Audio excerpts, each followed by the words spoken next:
네, 안녕하세요. 여러분 반갑습니다. 힐링무브 대표 이지환입니다. 오늘은 하루 한 개씩 근육학 마스터 4단원의 여섯 번째 근육인 복부 근육 중에서도 복사근들, 그러니까 외복사근과 내복사근, 그리고 복행근에 대한 강의를 진행해 드리겠습니다. 지금 사진에 보이는 세 가지 근육이 각각 외복사근, 내복사근, 그리고 복행근입니다. 그래서 앞으로 이 뒷면에서는 해부학과 그리고 얘네들의 연관성 패턴, 그리고 촉진 방법이나 또는 스트레칭 방법과 마사지 방법에 대해서 강의를 해드리도록 하겠습니다. 자, 먼저 외복사근의 해부학적 특징부터 살펴보겠습니다. 외복사근의 기시점은 아래쪽 8개의 늑골입니다. 아래쪽 8개다 보니까 12개 중에서 아래 8개, 그러니까 12, 11, 19, 8, 7, 6, 5. 5번에서 12번까지. 엄청나게 많죠? 5번에서 12번까지. 5번에서 12번의 립, 늑골에서 기시를 합니다. 그리고 정지는 장골릉에도 붙고요. 그리고 복부 건막, 특히 배 너림줄에서 백색선이라고 하는 이 중간 부분이 정지점이 됩니다. 그래서 이 갈비뼈에서 시작을 해서 밑으로 주행을 하기도 하고 옆으로 이렇게 주행을 하기도 하고 이렇게 지나가는 모습들을 볼 수가 있습니다. 신경지배는 5번에서 12번 늑간신경에 의해 지배받고 있습니다. 어떠한 근섬유 방향의 특징이라고 한다면 수평적인 방향보다는 사선의 방향이 강한데, 사선의 방향도 바깥쪽 측면에서 안쪽 측면으로 오는 그러한 방향성이 조금 더 크다라는 것을 기억할 필요가 있습니다. 자, 내복사근인데요. 내복사근은 이제 기시가 서해부 인대 외측 절반이기 때문에 이 치골결합에서부터 ASIS에 붙어있는 서해 인대의 외측 절반 이 부분과 그리고 장골릉의 앞쪽 그리고 뒷면에서는 흉뇨 근막에 붙어 있습니다. 정지점은 위로 올라갈 수가 있는데 하부 3개, 그러니까 밑에서 위로 올라가는 형태로 붙습니다. 그래서 하부 3개에서 4개 늑골, 그리고 백색 선으로도 갑니다. 검상돌기에서부터 백색 선으로 주행하는 10번에서 1번 갈비사의 신경에 의해서 지배를 받고 있습니다. 자, 세 번째로 이제 복횡근입니다. 기시점은 7번째에서 12번째 늑연골에 붙어 있죠. 그러니까 지금 보이는 지금 이 부분이 7번 늑연골이거든요. 7번과 그리고 7번 밑에 자, 요게 7번이고 그 밑에가 8번, 9번, 10번이거든요. 그리고 11번, 12번은 이 뒤쪽에 있는데 이 전체적인 늑연골 그리고 장골릉에도 당연히 붙어 있고요. 그리고 정면으로 갔을 때 횡면으로, 그러니까 수평면으로 붙게 됩니다. 외복사근이랑 내복사근은 근육의 섬유 방향이 사선 방향이었다면 복횡근만 독특하게 횡 방향으로 생겼다는 걸 우리가 알 수가 있겠죠. 그리고 신경도 한번 볼 필요가 있는데 늑간신경은 공통이지만, 그러니까 복사근도 보면은 아까 전에 내복사근도 이 갈비사이신경 늑간신경이거든요. 그리고 외복사근도 마찬가지로 늑간신경에 의해서 지배를 받습니다. 하지만 복횡근은 늑간신경도 있지만 장골하복신경이나 장골서해신경, 그래서 다른 복사근들이랑은 독립적으로 신경 지배를 받고 있기 때문에 역시 독립적으로 단독적으로도 수축을 할 수가 있습니다. 그래서 복횡근만 수축할 수 있는가라는 답변에는 그럴 수 있다라고 답변을 할 수가 있습니다. 그게 완벽하게 복횡근이 100% 수축한다라는 의미는 아니지만 어느 정도 복사근을 모터 컨트롤로 조절을 제어한 다음에 복횡근만 단독적으로 더 활성화를 시킬 수 있는 것을 우리가 알고 있어야 되고, 그것이 이 복부를 안정화시키는 그러니까 요축 골반 복합체를 안정화시키는 아주 중요한 기능 중에 하나입니다. 자, 해부학을 3D 해부학 어플로 다시 한번 설명을 드리겠습니다. 먼저 가장 바깥쪽에 있는 이 복사근부터 볼 수가 있는데, 우리가 착각하지 말아야 될 것은 복직근이 가장 바깥쪽이 아니라 근막적으로 복사근, 외복사근, 내복사근, 그러고 이제 복직근 다음에 복횡근이 안에 들어가 있다는 거를 알고 있어야 되고, 심지어 하복부에서는 복직근이 가장 뒤쪽에 있습니다. 그거를 보여드릴게요. 자, 복사근은 측면에서 이렇게 정거근과 직접적인 이런 근막적인 연결이 있다는 것을 알 수가 있어요. 자, 외복사근을 제거하면 그 안에 내복사근이 숨겨져 있는데, 내복사근은 이 뒤쪽으로 주행을 하고, 이 내복사근이 그 안쪽에 복횡근이 존재를 하게 되는데, 복횡근이 더 뒤쪽으로 간다는 것을 알 수가 있고, 자, 내복사근도 제거를 하면 복횡근만 남아 있습니다. 자, 복횡근과 복직근과의 관계에서 상부에서는 이 복직근이 이 바깥쪽에 있는 내복사근이나 외복사근, 내복사근, 그 다음 층에 복직근이 있는 건데, 복직근 다음에 복횡근이 있죠. 근데 하지만 하복부에서는 복직근보다 복횡근이 더 바깥쪽에 있기 때문에, 복직근이 하복부에서는 가장 안쪽으로 주행을 하는구나 라는 걸 이 사진으로 알 수가 있죠.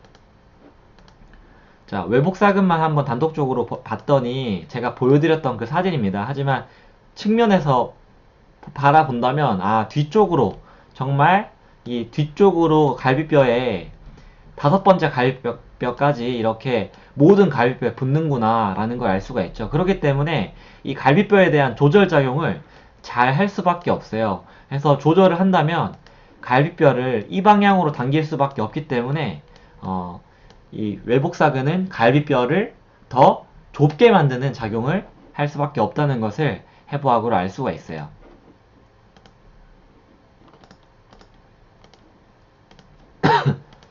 자, 내복사근 한번 볼까요? 자, 내복사근은 갈비뼈 중에서는 하부 3개, 12번째, 11번째, 10번째 갈비뼈 정도에 붙게 되고, 그리고 장골릉에 붙게 됩니다. 그래서 외복사근이랑 좀 다른 거는 내복사근이 어떻게 보면은 조금 더 측면에 작용을 많이 한다는 겁니다. 그래서 기능에서 배우겠지만 몸통의 굴곡작용, 외측 굴곡작용 이러한 것들에 내복사근이 더 많이 작용을 한다는 걸 볼 수가 있고, 섬유 방향도 바깥쪽에서 안쪽으로 위로 주행하는 방식으로 붙게 됩니다. 어떻게 보면은 위에서부터 보면은 안에서 바깥쪽으로 주행을 하기 때문에 갈비뼈의 입장에서는 오히려 갈비뼈를 약간 벌리는 작용을 하게 됩니다.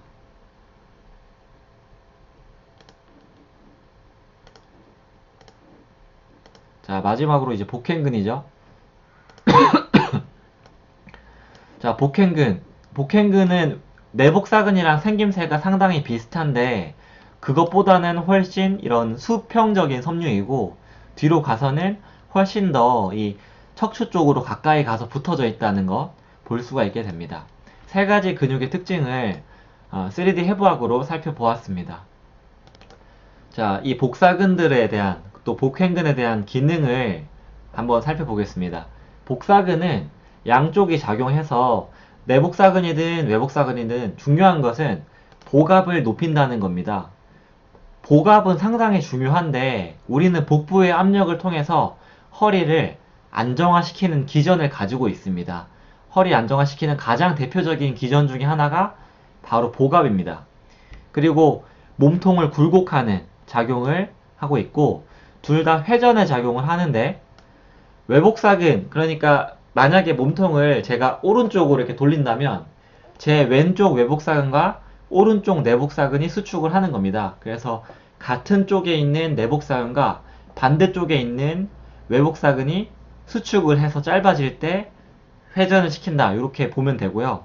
마지막 6번에서 회전 말고 측방 굴곡에서는 외복사근보다는 내복사근이 이 측방 굴곡에 좀 더 강하게 작용한다는 걸 알 수 있죠. 자, 복횡근도 동일한 작용으로 복압을 증가시킵니다. 그래서 3가지 근육 다 복압 증가에는 중요합니다. 근데 이 복사근과 복횡근 다 복압 증가는 맞지만, 제일 먼저 수축을 해야 될 게 복횡근을 단독적으로 수축할 수 있는 능력이 있어야 됩니다. 그거를 트랜스버스 아이솔레이션이라고 하죠. 복횡근 독립운동, 아이솔레이션, 독립적으로 떼놓고 작용을 해야 된다는 뜻입니다. 그런 다음에 공통적으로 복압을 증가시키는 그러한 로딩을 증가시키는 연습을 하면 됩니다. 모든 복부 근육들은 호흡에 관여를 할 수밖에 없는데 특히 호흡을 뱉을 때, 마실 때의 주작용은 우리가 아는 횡격막이죠. 내쉴 때, 뱉을 때 힘을 주려면 당연히 복부가 수축이 돼야 됩니다. 그리고 복부가 수축이 될수록 횡격막은 늘어나게 됩니다. 그리고 이 복부의 근육의 수축으로 인해서 배는 정맥이 다시 심장으로 돌아오는 순환을 돕게 됩니다. 자, 몸통의 회전에 있어서 가장 중요한 기능 중에 하나가 정거근과 외복사근이 이렇게 연결된다는 겁니다. 그래서 우리가 그래서 몸통을 옆으로 회전시키는 동작들이 있을 때, 그럴 때 깍지를 끼든 팔 앞으로 뻗든 할 때 정거근을 함께 수축을 같이 시켜주는 게 유리합니다. 그래서 추천을 드리지만 깍지를 끼는 것보다 필라테스 링을 잡고 앞쪽으로 굴곡시키면서 몸통을 회전시키는 작용을 같이 하는 게 낫습니다. 그리고 이 근육들의 섬유의 방향은 추후에 배워야 될 근막경선 해부학 중에서 나선선의 일부입니다. 나선선, 스파이럴 라인. 그래서 이걸 좀 기억을 해 놓으시면 나중에 공부할 때 또 도움이 됩니다. 자, 외복사근의 촉진 방법은 몸통을 굽힐 때, 자, 반대쪽으로 굽히게 합니다. 오른쪽을 수축시킬 때, 반대쪽으로 굽혔을 때, 정거근 섬유와 외복사근 섬유가 이렇게 만나는 것을 육안상으로 볼 수가 있어요. 그래서 조금 좀 마른 사람 또는 근육이 잘 나오는 사람을 통해서 만져보도록 합니다. 내복사근은 오히려 오른쪽을 만지게 되는데, 오른쪽을 만질 때 아랫배에서 만지는 게 좋습니다. 오른쪽으로 회전시킬 때 오른쪽 내복사근을 만지고, 그때 ASIS의 손가락 한 뼘 정도 안쪽에 거기서 이제 수축하는 것을 보면 됩니다. 여기서 수축하는 것은 튀어나오는 건 내복사근이라고 보시면 돼요. 근데 복횡근이랑 다른 건, 복횡근도 사실 만지는 위치는 똑같지만 복횡근은 내복사근처럼 바깥쪽으로 튀어나오는 게 아니라 수축을 한다면은 복부가 오히려 안쪽으로 들어가는 느낌이 들어야지 복횡근을 잘 수축한 겁니다. 자, 복부 근육, 복사근의 통증 유발점은 총 4개입니다. 외복사근에는 상부와 하부가 있고요. 그리고 각각 내복사근과 복횡근의 통증 유발점이 존재를 합니다. 먼저 외복사근 상부에 있는 통증 유발점은 아래쪽 흉곽에 주로 생기고요. 통증이 일어나는 양상은 칼돌기, 검상돌기 쪽, 그리고 아래 가슴 쪽에 집중되는 통증, 가슴 쪽에 집중되는 통증을 방사하는 것이 특징입니다. 그리고 심하면은 반대쪽 옆구리 쪽으로 확산되는 통증을 가집니다. 증상으로는 가슴이 답답하다 또는 명치 부위가 조인다 라고 하는 어떤 배의 불편감을 호소를 하고, 또는 계속 트림을 하고 싶어진다라는 느낌이 드는, 그러니까 내부 장기에 어떤 문제가 생긴 것 같은, 그리고 호흡이 불편하다라고 하는 증상들, 이러한 여러 가지 증상들이 생긴다는 것입니다. 체한 것 같고, 트림하고 싶고, 호흡이 불편하고, 가슴이 조이고 갈라지는 것 같고, 그래서 어떻게 보면은 장염이 걸렸나? 이렇게 착각하게 만들 수가 있는 그러한 연관성 패턴을 가집니다. 자, 외복사근 하부의 통증 유발점도 상부와 비슷하게 이렇게 갈라져서 뻗는 통증을 느끼게 하는데, 그 통증 유발점은 하복부에 생깁니다. 하복부의 측면에 생기는데, 통증이 일어나는 부위는 그 통증이 일어나는 통증 유발점에 집중된 통증을 일으키는 반면에 여러 갈래로 갈라지게 됩니다. 위로도 뻗고, 반대쪽으로도 뻗고, 수평으로도 뻗습니다. 여러 가지 갈래로 갈라지는, 뻗쳐지는 통증을 느끼게 합니다. 그 중에서 통증의 증상은 서해부에 집중되는 통증, 남자의 경우에는 심하면은 고환이 뜨끔거리거나 아픈 사람, 또는 변비가 있다고 하면 배변을 할 때, 배변을 볼 때 뭔가 직장이 끊어질 듯한 통증, 이러한 것들을 느낄 수 있는 고통스럽게 하는 통증. 그래서 우리가 일상적으로 잘 느낄 수가 없는 통증인데, 고환이 아프거나 배변이 이상이 이럴 때 우리는 비뇨기과나 항문외과 이런 걸 생각하잖아요. 그 전에 근육의 작용도 한 번쯤은 고려를 해봐야 된다는 겁니다. 자, 내복사근의 통증 유발점은 명확하지가 않습니다. 하복부의 아주 넓은 부위에서 통증 유발점이 생길 수가 있는데요. 자, 넓은 부위에 통증 유발점이 퍼져 있고요. 증상으로는 만성적인 설사와 관계가 있습니다. 설사의 원인은 상당히 많겠죠. 심리적인 측면도 있을 거고, 그리고 내부 장기의 측면이 있을 겁니다. 그러니까 이제 대장의 문제가 당연히 있을 수가 있겠죠. 근데 그 전에 근육의 문제가 내장의 문제를 발현을 시킬 수가 있거든요.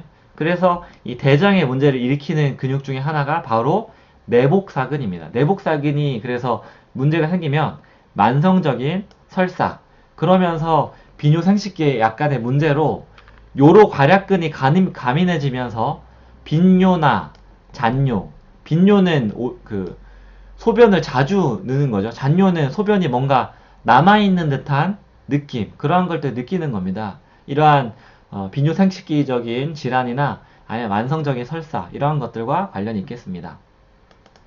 자, 복횡근의 통증 유발점은 거의 명치 부분이라고 보시면 됩니다. 그래서 여기를 우리가 흉골각이라고 하죠. 양쪽에 늑연골이 갈라지는 부위인데 그 부분에 집중적으로 통증이 유발되고 뒷면으로는 등에도 통증이 뻗쳐지는, 등에 통증이 이렇게 띠를 두릇한 통증도 일어난다는 게 특징입니다.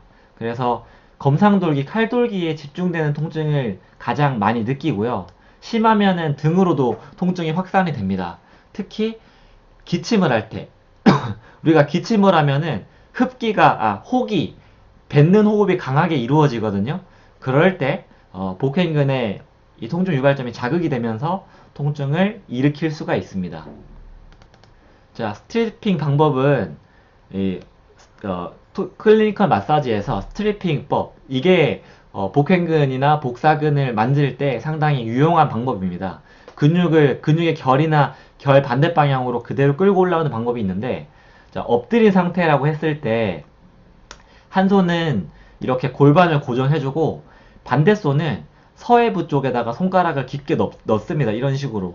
그러고 위쪽으로 끌어당기듯이 위쪽으로 잡아당겨주면 됩니다. 이러한 방향은 마치 외복사근의 근막의 섬유와 일치하는데, 외복사근 입장에서는 근막 섬유가 일치하고 내복사근은 약간 근막이 교차로 되겠죠.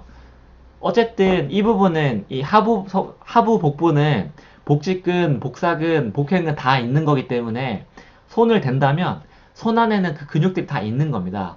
그래서 압력을 적절하게 준 다음에 미끄러질 만큼의 압력을 주고 바깥쪽 복부로 천천히 지그시 근막을 당겨오는 식으로 마사지를 하시면 됩니다.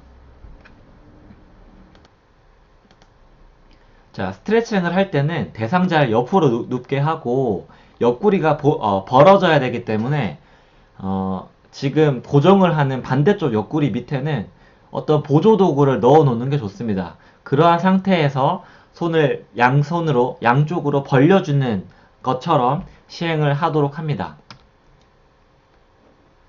그래서 벌려주는 것처럼 이렇게 양손을 측면으로 벌려주게 되면 위쪽에 있는 옆구리가 오픈이 되게 되면서 옆구리를 싸고 있는 복사근이나 복횡근이 당연히 늘어날 수밖에 없겠죠. 이러한 방식을 쓰게 됩니다.